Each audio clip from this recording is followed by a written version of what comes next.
Hello students. तो हम लोगों ने स्ट्रक्चर ऑफ टूथ डिस्कस किया पिछले लेक्चर में, डाइजेशन एंड एब्जॉर्प्शन टॉपिक का, और ये ह्यूमन फिजियोलॉजी का बहुत इंपॉर्टेंट टॉपिक है। तो स्ट्रक्चर ऑफ टूथ में हम लोगों ने क्राउन, नेक, रूट ये सब डिस्कस किया था। फिर स्ट्रक्चर ऑफ टूथ में हम लोगों ने क्राउन में ही जो सबसे आउटर मोस्ट लेयर है वो इनेमल का बना होता है। इनेमल इक्टोडर्मल इन ओरिजिन है। एमिलोब्लास्ट सेल्स है, एमिलोब्लास्ट जो सेल्स है वो बनाते हैं। फिर उसका डेंटिन की लेयर आई थी, या डेंटाइन बोल सकते हो आप उसको। वो ओडोंटोब्लास्ट सेल्स बनाते थे डेंटिन, और वो मीजोडर्मल इन ओरिजिन है। तो डेंटिन हमेशा याद रखना मीजोडर्मल। अगर मैंने नहीं आपको डिक्टेट कराया है, नहीं उस दिन बोला है, तो ये नोट कर लेना। इनेमल इज इक्टोडर्मल, डेंटिन इज या dentine is mesodermal in origin. Okay, तो ये डेंटिन जो है वो मीजोडर्मल इन ओरिजिन है। मीजोडर्म जो जर्म लेयर है उससे बना होगा क्या? डेंटिन। क्लियर? ये दोनों नॉन लिविंग टिश्यू हैं, नॉन लिविंग स्ट्रक्चर है आप कह सकते हो। टिश्यू तो खैर कहेंगे नहीं अगर नॉन लिविंग हो गया तो ये नॉन लिविंग स्ट्रक्चर है। इसका मतलब क्या हुआ कि इनमें ब्लड और नर्व सप्लाई नहीं है। क्लियर? तो इनको जो न्यूट्रिशन मिल पाता है वो पल्प के थ्रू मिलता है। Pulp is a living tissue, क्योंकि वहां पे ब्लड वेसल्स और नर्व जाती है वहां पे, कहाँ पे? पल्प में। क्लियर? तो इनेमल और डेंटिन को जो न्यूट्रिशन है वो पल्प की वजह से ही मिल पाता है, या पूरा जो टूथ है उसको न्यूट्रिशन किससे मिलेगा? पल्प से। Pulp is the living tissue of the tooth, क्योंकि वहां पे नर्व सप्लाई भी है और ब्लड सप्लाई भी है, तो उसको पूरा ऑक्सीजन, न्यूट्रिएंट्स सारा कुछ मिल रहा है। ऐसा मैं इसलिए बता रहा हूं आपको कि देखो, अगर एक डिजीज होती है टूथ में, that is called dental caries. पहले एक ब्लैक डिस्कलरेशन आप लोगों ने देखा होगा, आप लोगों में से कईयों ने देखा होगा, टूथ के ऊपर एक ब्लैक डिस्कलरेशन, काले रंग का पिन पॉइंट कुछ दिखता है कि दांत में कुछ काला हो रहा है, हमें लगता है कि दांत खराब हो रहे हैं। वो बेसिकली डेंटल कैरीज है। डेंटल कैरीज में क्या है? It is the decay of tooth, tooth का खराब होना, सड़ना, that is the decay.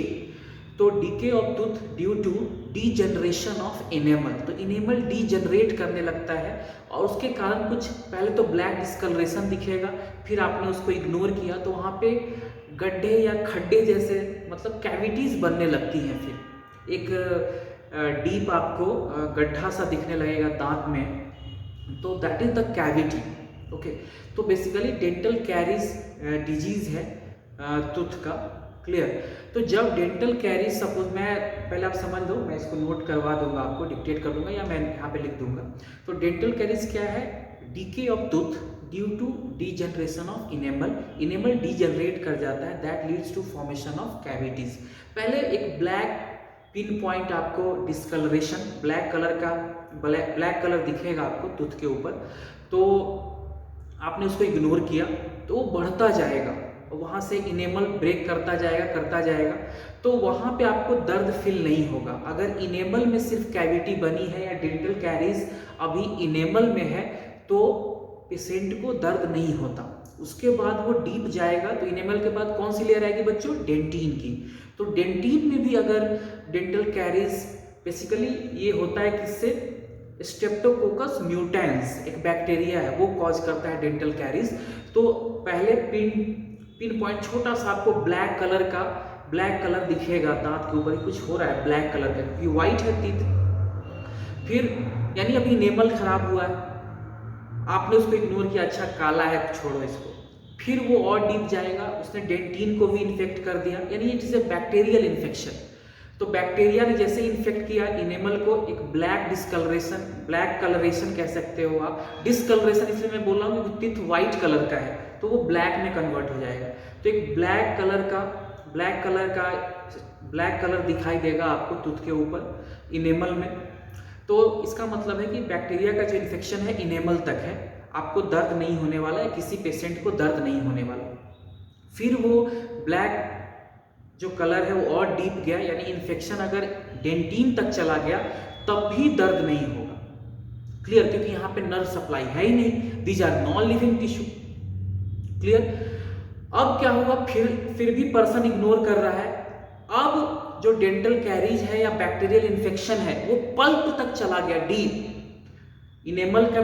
Enamel वहां से डीजनरेट कर गया, डेंटिन डीजनरेट कर गए, अब वो इन्फेक्शन चला गया पल्प में। अब पेशेंट को दर्द होना शुरू, क्योंकि पल्प इज लिविंग टिश्यू। समझ में आ रहा है ना? तो ऊपर जब dental caries is a bacterial disease, bacteria का नाम लिखूंगा अभी, स्ट्रेप्टोकोकस म्यूटेंस की वजह से होता है। अब डेंटल कैरीज होने से कैसा साइन दिखेगा आपके टूथ पे? ब्लैक कलर दिखेगा, यानी डेंटल कैरीज हुआ है। अगर ब्लैक कलर दिख रहा है कुछ टूथ पे, इसका मतलब है कि डेंटल कैरीज, दांत खराब होने शुरू हो गए। अगर इनेमल तक है एक्सटेंट या बैक्टीरियल इन्फेक्शन या डेंटल कैरीज इनेमल तक है तो आपको दर्द नहीं होगा। क्यों? Because there is no nerve supply और ब्लड सप्लाई। नर्व से ही पेन शुरू होता है, पेन पता चलता है हमें, तो नर्व सप्लाई है नहीं। फिर इनेमल पूरा डिजनरेट कर गया, उसके बाद डेंटिन तक चला गया वो इन्फेक्शन, तब भी दर्द नहीं। क्यों? क्योंकि dentin is also non living, है ना, वहां भी नर्व सप्लाई नहीं है। अब जब डेंटल कैरीज या बैक्टीरियल इन्फेक्शन चला गया पल्प में, पल्प को इन्फेक्ट कर दिया, तो अब दर्द होना शुरू होगा। और जब आप डॉक्टर के पास जाएंगे या जो पर्सन को दर्द हो रहा है वो जाएगा या जाएगी, तो वहां पे एक्सरे कराया जाएगा। छोटा सा एक्सरे होता है टूथ का, बहुत लोग आप लोग जानते होंगे, छोटा सा, बिल्कुल इतना छोटा सा टूथ का एक्सरे होता है, वो करवाते हैं डेंटिस्ट। और अगर उनको दिखा कि पल्प तक इन्फेक्शन हो गया है, तो अब क्या होगा? पूरा पल्प निकालना होगा। पल्प दो जगह था, रूट में भी था in form of root canal, और क्राउन में था in form of pulp cavity और पल्प चैम्बर। डायग्राम आप देखना टूथ का, तो पल्प चैम्बर और पल्प रूट कैनाल, दो जगह पल्प प्रेजेंट है, दो फॉर्म में, टू फॉर्म में प्रेजेंट है। ये सारे पल्प को निकालना पड़ेगा, क्राउन रीजन से भी और रूट रीजन से भी। रूट रीजन में क्या था? रूट कैनाल, और क्राउन में क्या था? पल्प चैम्बर या पल्प कैविटी। तो सबको हटाना पड़ेगा। फिर वहां पे आर्टिफिशियल मटेरियल लगाते, उतना डिटेल में नहीं जा रहा मैं, और ना पूछेंगे आपसे। उसमें मटेरियल जनरली एक गट्टा पर्चा मटेरियल होता है, गट्टा पर्चा, जीपी उसका नाम है, गट्टा पर्चा। ये आपको जानने की जरूरत नहीं है, उसको इंसर्ट किया जाता है। अब उसमें बैक्टीरियल इन्फेक्शन नहीं होगा टूथ में, ठीक है। लेकिन बेसिकली हमने क्या किया? अब हमने पल्प ही हटा दिया, यानी टूथ को अब न्यूट्रिशन भी नहीं मिलेगा, ना बैक्टीरिया आ भी सकते हैं, क्योंकि हमने पूरे रूट कैनाल को ब्लॉक कर दिया। जहां से नर्व सप्लाई आ रही थी एपिकल फोरामेन से, वहां तक लगभग हमने ये गट्टा पर्चा मटेरियल भर दिया, यानी अब इन्फेक्शन नहीं आएगा। लेकिन टूथ अब डेड हो गया। क्लियर? अब जो टूथ है वो डेड हो गया बच्चों। क्यों? क्योंकि उसकी जो ब्लड सप्लाई थी पल्प की वजह से थी, पल्प भी आपने हटा दिया, नर्व सप्लाई भी हट गई, तो अब टूथ डेड कर गया है, मर गया है, उसको न्यूट्रिशन नहीं मिल रहा, ठीक है। अब क्या करते हैं हम? अब उस टूथ की कटिंग करनी पड़ेगी। तो जो वो प्रोसीजर जिसमें हमने पूरा डेंटल पल्प, पूरा जो पल्प हमने निकाल दिया है, डेंटल पल्प बोलो या पल्प बोलो, जो उसको हमने निकाल दिया, उसके जगह पे एक मटेरियल हमने भर दिया, दैट इज कॉल्ड गट्टा पर्चा। इस पूरे प्रोसीजर को बोलते हैं रूट कैनाल थेरेपी, या कई जगह रूट कैनाल ट्रीटमेंट भी बोल देते हैं, दैट इज आरसीटी। तो आप लोगों में से कुछ का आरसीटी भी हुआ होगा टीथ का, अगर नहीं हुआ है तो बहुत अच्छा है, भगवान करे आगे भी ना हो। तो RCT is root canal therapy तब करते हैं जब डेंटल कैरीज पल्प तक चला गया, पल्प तक जब इन्फेक्शन हो जाएगा तब हम आरसीटी करेंगे।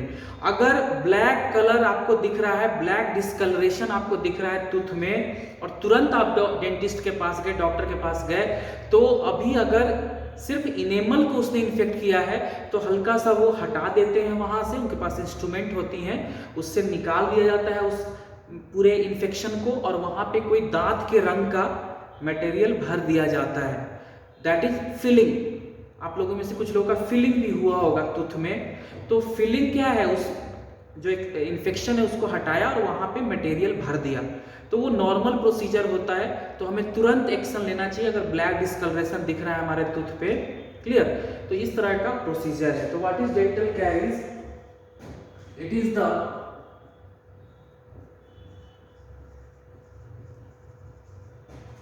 decay of tooth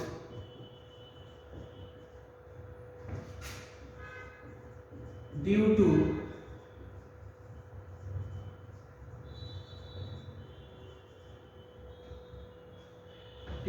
degeneration of enamel। Decay मतलब सड़ना, खराब होना, डीके होना, आपको पता है इंग्लिश वर्ड है। तो टूथ का खराब होना due to degeneration of enamel. Dental caries, it is a bacterial infection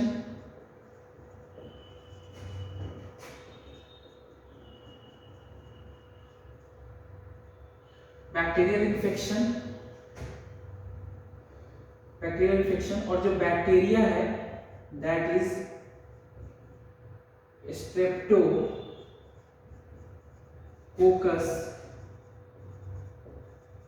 mutans. It is the bacteria that causes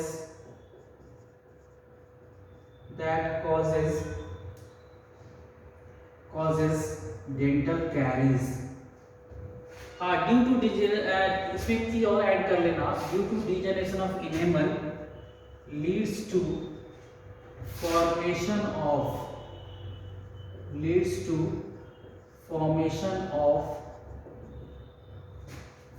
of cavity।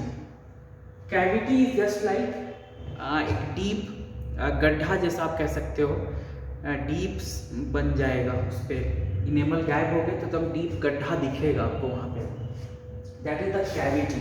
Cavity क्या है कि स्पेस है, तो छोटा सा आपको गड्ढा जैसा गड्ढा दिखेगा टूथ में, कुछ डिप्रेशन है, एक deep depression, that is the cavity. Deep depression is the cavity.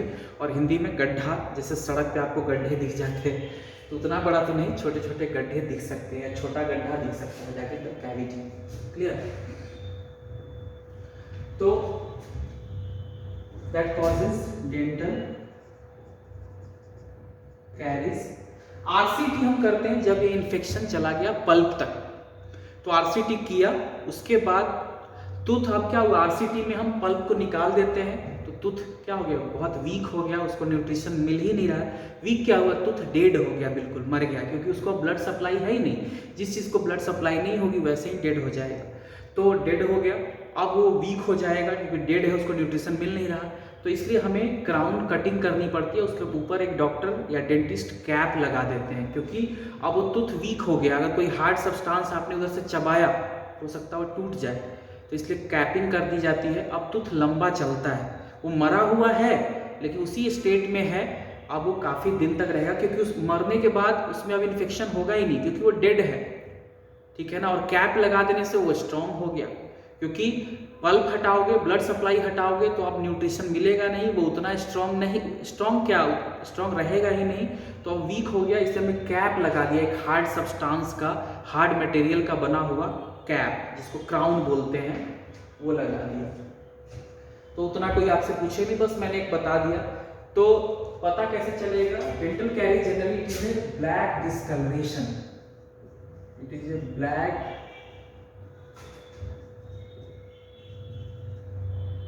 discoloration on crown, discoloration on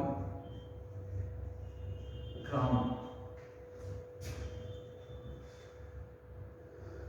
तो कैसे पहचानोगे, तो ब्लैक डिस्कलरेशन, ब्लैक कलर का, ब्लैक कलर दिखने लगेगा आपको टूथ के ऊपर। क्लियर। तो ये हो गया डेंटल कैरीज। तो इस तरह से बच्चों हम लोगों ने टूथ डिस्कस कर लिया है। क्लियर। अब next is dentition. Next is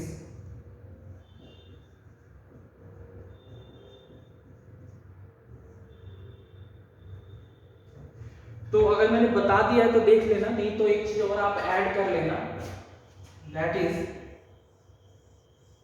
यहां पे मैं लिख रहा हूं,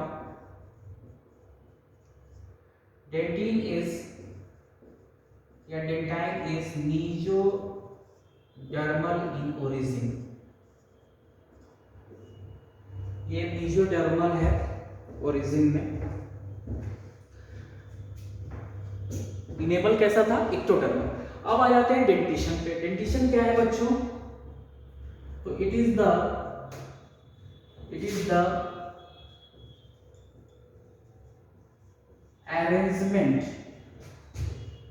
arrangement of teeth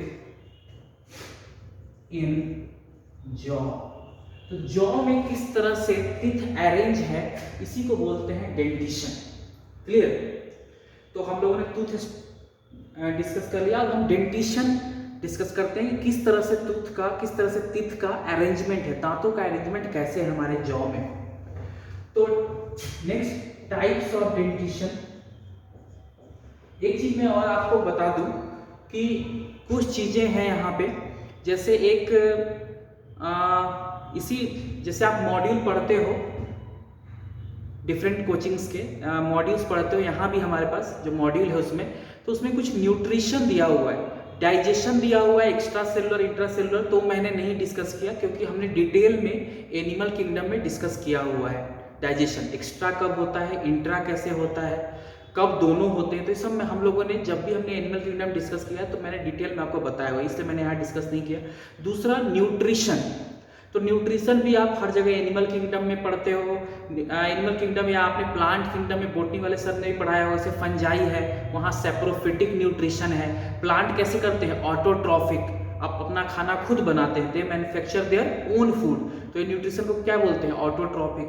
सेप्रोफाइटिक किसमें है? फंजाई में है, वो इंजाइम्स पोर कर देते हैं ऑर्गेनिक सब्सटेंस के ऊपर, और जो डिकेइंग ऑर्गेनिक सब्सटेंस है उसके ऊपर पोर कर दिया और उसको फिर खा लेते हैं, दैट इज सेप्रोफिटिक, अपना इंजाइम पोर कर देना उस ऑर्गेनिक पे। क्लियर? तो इस तरह से जो ये न्यूट्रिशन है वो हर जगह आपने पढ़ा हुआ है, तो वो भी आपको आइडिया है। प्लस इस पे क्वेश्चन आता नहीं है, डायरेक्ट इस टॉपिक से नहीं आता, हर जगह कहीं ना कहीं आपने पढ़ा हुआ है सारा चीज।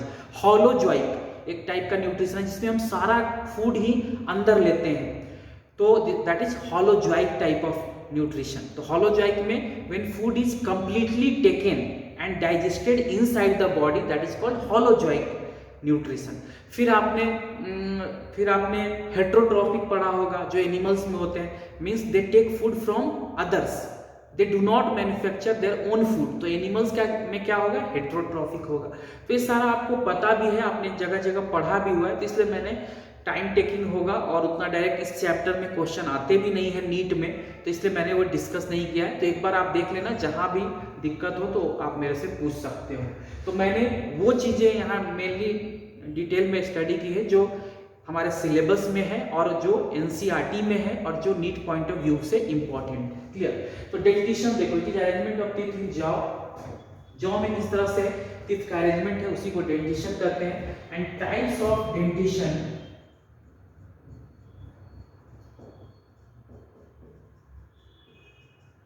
इन ह्यूमंस, क्योंकि ये जो चैप्टर है ये मेनली हमें ह्यूमन बींग्स के बारे में, हमारे बारे में पढ़ना है, हमें ह्यूमन डाइजेस्टिव सिस्टम पढ़ना है, तो बाकियों की बात नहीं करते, थोड़ा बहुत चर्चा होती है लेकिन अब वो सिलेबस में नहीं है। जैसे रैबिट के बारे में या काऊ में कैसा स्टोमक है, ये सब नहीं आता। क्लियर? तो उन सबको छोड़ देना, मॉड्यूल में दिया होता है वो सब छोड़ देना। जैसे हमारे में सिंपल स्टोमक है, जो काऊ बफेलो है, जो कैटल्स हैं उनमें कंपाउंड स्टोमक होता है, तो ये सब अब नहीं आता, उन सबको छोड़ देना, आप मॉड्यूल पढ़ोगे तो उसमें आएगा। ठीक है ना? तो डेंटिशन ह्यूमंस में कौन कौन से डेंटिशन है वो जनरली पढ़ना होता है हमें। एनसीईआरटी ने 3 डेंटिशन दिया है बच्चों, एनसीईआरटी ने 3 डेंटिशन दिया है और वही मेनली इंपॉर्टेंट है, वहीं से क्वेश्चन। हाँ, एक तो मैं और आपको बता दूंगा अगर आप इंटरेस्टेड हैं एक्स्ट्रा नॉलेज लेने के लिए, नहीं तो अगर आपका नीट पे फोकस है तो सिर्फ इन्हीं तीनों से क्वेश्चन आएगा। देखो मेरी मजबूरियां हैं कुछ, मुझे थोड़ा और इधर उधर के लिए पढ़ाना पड़ता है जिससे आपको ये ना लगे मैंने ये सुना ही नहीं था। Otherwise NCERT is sufficient for NEET. Easily आप 320 एवं 300 मार्क्स स्कोर कर सकते हो out of 360 for both botany and zoology. Means biology में आप 300 से 320 नंबर इजिली ला सकते हैं अगर आप एनसीईआरटी पढ़ते हैं तो। अब वो जमाना गया जो इधर उधर के क्वेश्चन अब नहीं आते, डायरेक्टली सारे लगभग क्वेश्चन 5-6 क्वेश्चन छोड़ दो तो सारे क्वेश्चन डायरेक्टली एनसीईआरटी की लाइंस होती हैं। तो इसलिए आप एनसीईआरटी पे कंसंट्रेट करो। हाँ, फिर जब सब कुछ आपका हो जाता है तब आप इधर उधर की बातें पूछना मेरे से, मैं बताऊंगा आपको, लेकिन पहले एनसीईआरटी। तो types of dentition in humans, NCERT के अकॉर्डिंग 3 डेंटिशन दिया हुआ है ह्यूमंस में। First is thecodont, second is diphyodont, and third is heterodont. 3 ये एनसीईआरटी वाले हैं, 2 और आप जान सकते हो, 4th and 5th। 4th is bunodont and 5th is brachydont. ठीक है, तो ब्यूनोडोंट और ब्रैकिडोंट ये भी 2 डेंटिशन है जो ह्यूमंस में मिलते हैं। क्लियर बच्चों? तो ये ध्यान रखना। उसके बाद सबसे पहले देखते हैं थीकोडोंट क्या होता है। तो इसको मैं रब कर रहा हूं, 1 मिनट में देख लूं, वीडियो इज रनिंग, ओके। तो देखो एक एक करके सबको डिस्कस करते हैं। Thecodont, what is thecodont? इसको मैं रब कर रहा हूं, आप नोट कर लेना वीडियो पॉज करके।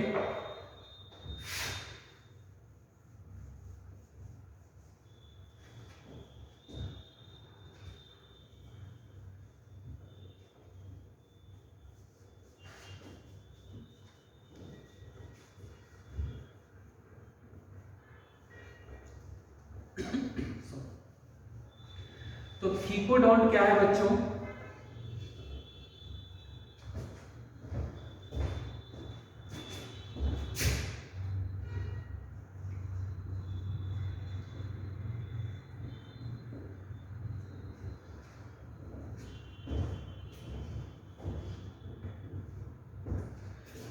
थीकोडोंट का मतलब क्या होता है? देखो, when tooth is embedded inside the socket of jaw, मतलब कि जब टूथ किसी सॉकेट में इंबेडेड हो। सॉकेट आपको पता है, सॉकेट आपको पता है, तो जब टूथ किसी सॉकेट में इंबेडेड हो तो उसको कहते हैं हम क्या? Thecodont type of dentition. Socket क्या था? एक space that is surrounded by the alveolar bone. मतलब सपोज ऐसा करो, देखो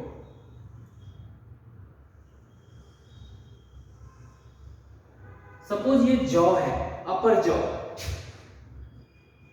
दैट इज मैक्सिला। क्लियर? और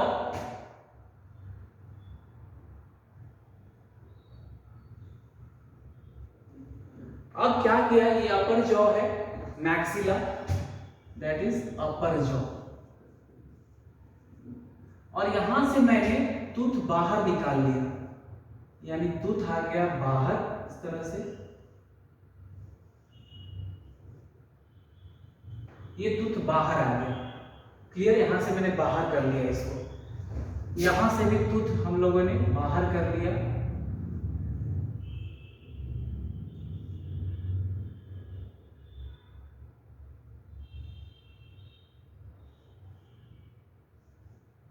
इस तरह से यहां भी बाहर कर लिया।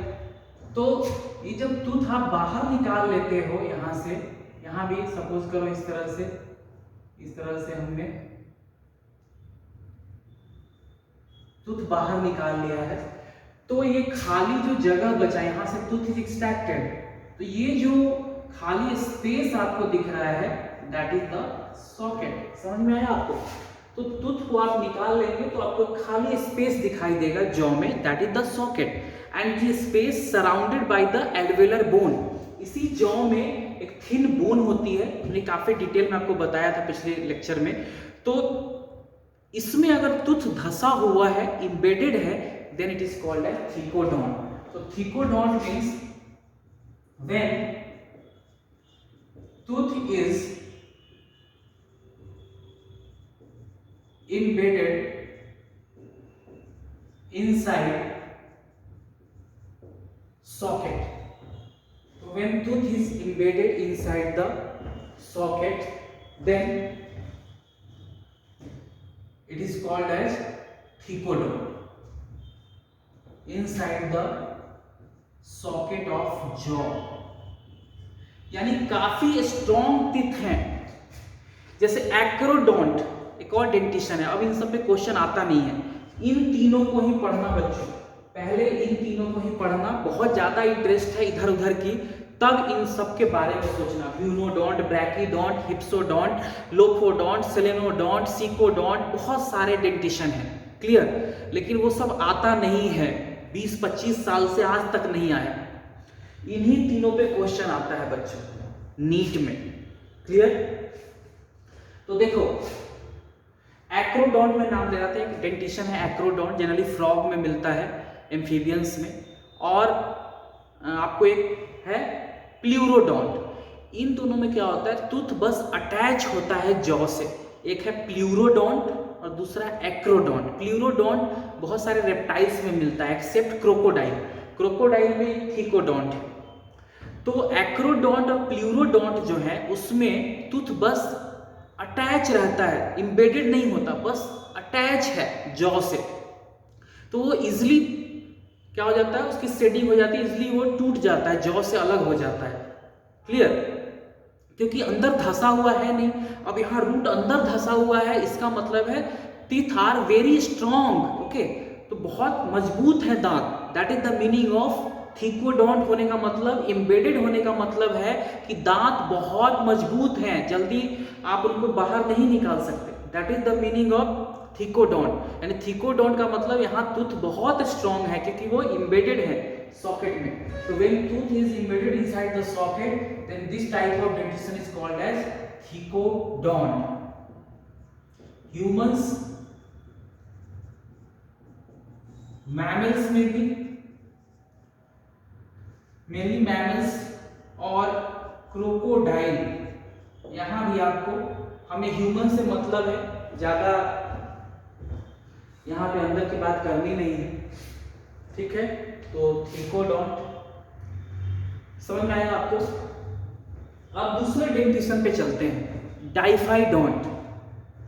डाइफाइडोंट, di means two, di means two, di means two. तो डाइफाइडोंट क्या है पहले समझ लो, फिर मैं आपको डिक्टेट करा दूंगा या यहां पे लिख दूंगा क्या लिखना है आपको. डाई मीन्स टू, यानी पूरे लाइफ स्पैन, जितने दिन हमारी लाइफ स्पैन है, मतलब जितना दिन हम जिंदा रहते हैं. एक ह्यूमन की बात करोगे तो एवरेज 70 ईयर्स हमारा लाइफ स्पैन है. और इन 70 सालों में हमारे ओरल कैविटी में 2 बार टीथ इरप्ट होते हैं. 2 बार. एक आपको पता है एक दूध का दांत होता है, मिल्क टीथ, जो पहले आता है, हम सब में आया हुआ था, वो टूट गया, उसकी शेडिंग हो गई, वो गिर गया. उसके बाद एक परमानेंट टीथ आया जो 70 साल तक अगर ठीक से हम ओरल हाइजीन मेंटेन करेंगे, 2 बार ब्रश करेंगे, दांत का ख्याल रखेंगे, तो ये दांत 70 साल तक रहेंगे. यानी अगर ये टूट गए तो फिर कोई तीसरा सेट नहीं आने वाला. यानी जब 2 सेट टीथ ओरल कैविटी में आए या इरप्ट हों, 2 सेट टीथ के जब ओरल कैविटी में इरप्ट हों, क्लियर, तो इसी को बोलते हैं डाइफाइडोंट. मतलब 2 बार दांत का आना, 2 बार दांत का आना. क्लियर. इसी को बोलते हैं डाइफाइडोंट. क्लियर. तो इन सबको बच्चों में रब कर देता हूं, फिर हम आते हैं डाइफाइडोंट पे.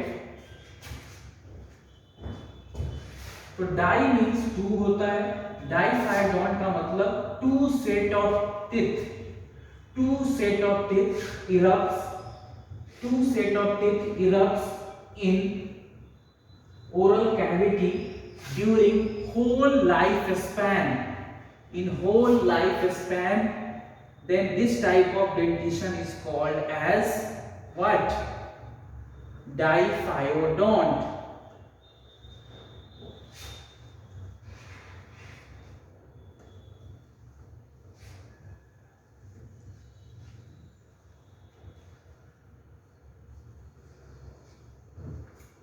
Clear?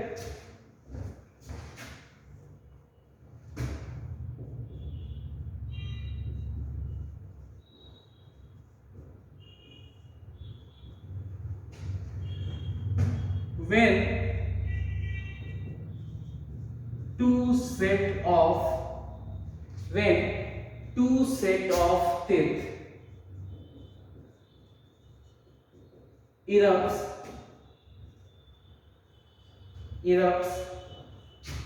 in jaw of oral cavity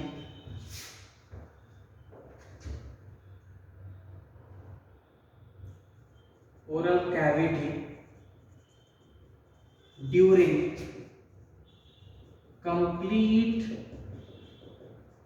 life span मतलब कितना टाइम तक उसकी लॉन्गेविटी कितनी है, कितने टाइम तक इंसान जिंदा है। तो when two set of teeth erupts in jaw of oral cavity during complete lifespan is called as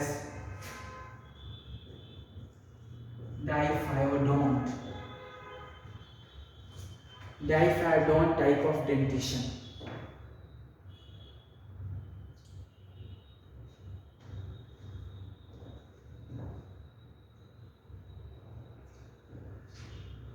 First set of teeth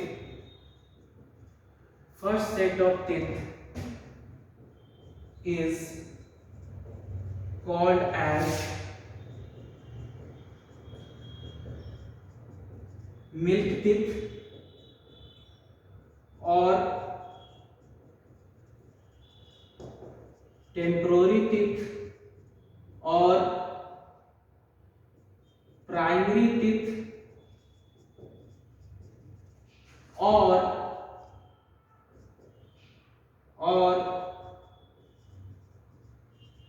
or deciduous teeth।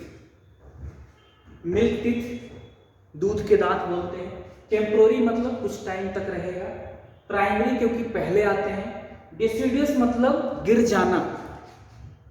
Geography में आपने पढ़ा होगा एसएसटी में, डिसिडियस फॉरेस्ट, ये अपनी पत्तियां गिरा देते हैं। तो डिसिडुआ वर्ड मतलब गिर जाना, वहां से हट जाना। तो डिसिडियस टीथ भी इनको बोलते हैं बिकॉज ये गिर जाते हैं, वहां से झड़ जाते हैं। Clear? That is the deciduous teeth. तो first set of teeth is called as milk teeth, temporary teeth